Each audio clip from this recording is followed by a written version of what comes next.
கபர் என்பது மறுமையுடைய வீடுகளில் முதல் வீடாகும்.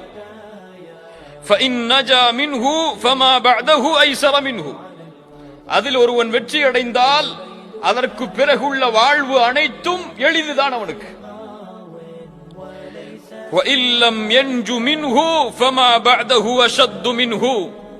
யார் ஒருவன் அதில் வெற்றி அடையவில்லையோ, யாருக்கு கபருடைய வாழ்க்கை சிரமமாகி விடுகிறதோ, அதற்கு பிறகு அவன் வெற்றி அடைவதென்பது சாத்தியமில்லாதது. அது சிரமமாகிவிடும். கபரிலே அவன் வெற்றி அடையவில்லை என்றால் மறுமையில் எழுப்பப்படும் பொழுது வலதுபுற கூட்டத்தோடு எழுப்பப்பட மாட்டான். கபரிலே வேதனை என்றால் மறுமையில் எழுப்பப்படும் பொழுது அரிசின் நிழலிலே ஒன்று கூட்டப்பட மாட்டான். கபரில் வெற்றி அடையவில்லை என்றால் வலது கரத்தில் நாளை மறுமையிலே ஏடுகள் கொடுக்கப்படாது. கபர் அதுதான் முதல் வீடு.